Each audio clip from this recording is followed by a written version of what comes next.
Hanukkah celebrates a victory over the Greeks that happened long, long ago. But the truth is, the struggle continues. We struggle with a culture that is a intellectual grandchild of Greek culture. And Torah is unique. Torah is not just another ideology. It's not just another way to inspire you to live as a person among other people. Torah should inspire us to live as Jews. As Jews, we have a unique mission. And that mission is different. It's unique.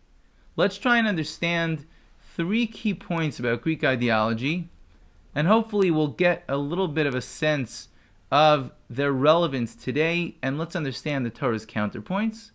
Finally, we'll circle back around and gain some inspiration into the lighting of the menorah and how that should inspire us throughout the year. The 3 key points in Greek ideology I'd like to discuss are: 1, the idea that only that which you see should you believe, only that which you can prove with your intellect should you accept as truth. The second point is the Greek belief in the eternity of the universe, that there was no point of creation, that a creator beyond the universe created it ex nihilo. And point number 3, the lack of belief in the eternity of the soul. Let's try and understand these 3 points just a little bit better. Let's understand the Greek philosophy a bit better and understand the Torah's counterpoints. In the Greek system, reality is self-sufficient. There's nothing beyond the system. All is self-contained. If you see all that you see the system, and there's certain law and order in it, that is what it is. It is nothing beyond that, nothing more than that. And therefore, there's no creator. Because again, inherently, the creator must be from beyond the system. He created the system. The Torah idea is exactly the opposite. The system itself is a creation. You cannot judge from the system to the process of creation because the system was created.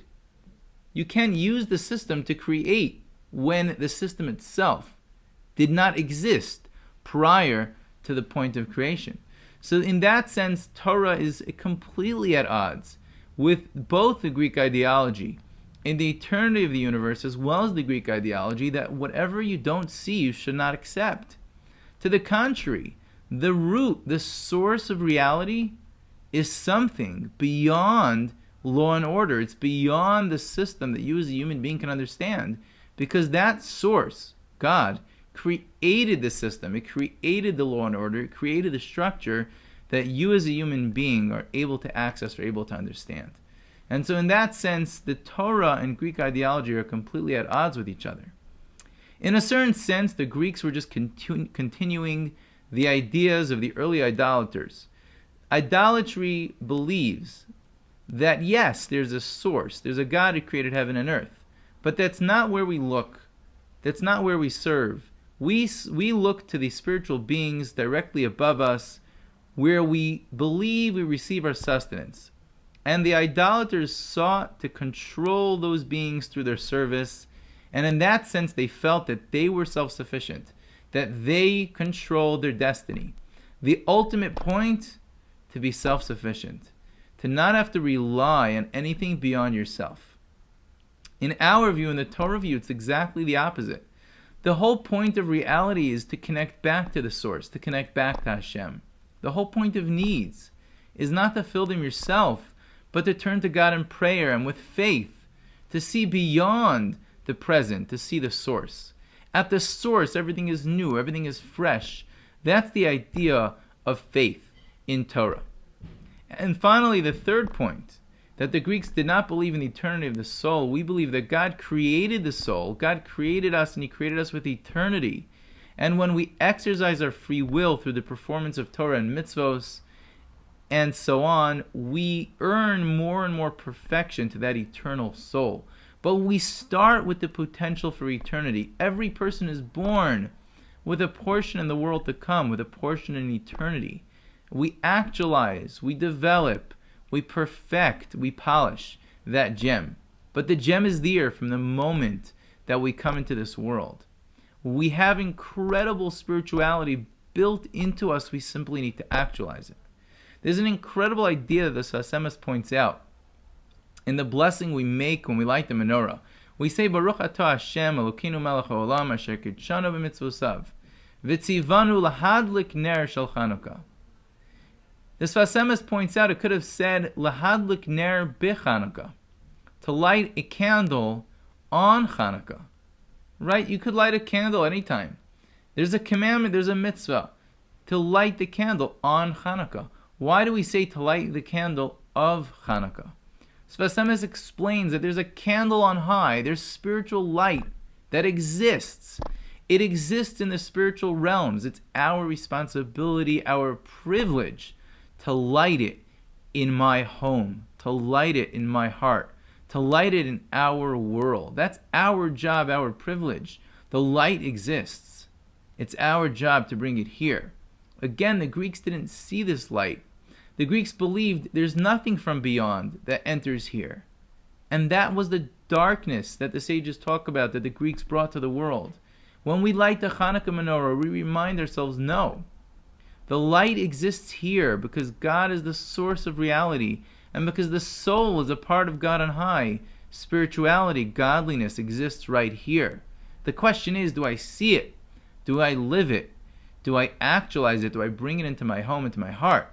That's the job of lighting the menorah. We need to light the light in our homes. That's our responsibility and privilege. But the light certainly exists. And in that sense, we have to recognize our souls, the light shines. And again, when we act, when we do mitzvos, we're lighting that fire, and the fire shines brightly. Don't ever question whether the fire, whether the light exists. It's there. It's in your heart.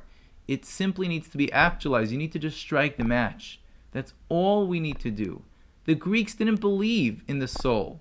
We believe that the soul is right here, right now. We just need to tap into its incredible power. That's part of the major lesson of Hanukkah, that we have eternity in our hands, we have spirituality in our hands, we have joy in our hands, with the absolute incredible privilege of serving Hashem, of lighting the menorah. You are the high priest on Yom Kippur in the Holy of Holies. When you light your menorah, you're performing the service of Hashem in the temple, and that temple is your dining room table. That is our privilege as Jews. In a certain sense, the Greeks believed in a concept of eternity, but one very different from that which we're describing. They believed that a person could give birth to ideas, to concepts, to an intellect that would outlive the person. But it wasn't the person themselves. The person could create something, but that creation is beyond you. It's not you. And here again we differ so strongly with this Greek philosophy and Greek ideology. And if you think about it, some of the things we have in our culture are so Greek. It's incredible. The concept, for example, of social media, of having a persona. You create something. It's not you. Your human essence cannot live online. Your human essence cannot even live in the form of a picture or a painting. There were some earlier sages who were extremely opposed to anyone taking a picture or making a painting of them, because the human being cannot truly be captured on canvas or on a piece of paper or in a digital screen. That's not the human being. The human being is soul. That soul is alive. The life can never be captured. Yes, even in a video, the life cannot be captured. We as Jews, we believe that we have a soul that's alive, and we have to tap into that power.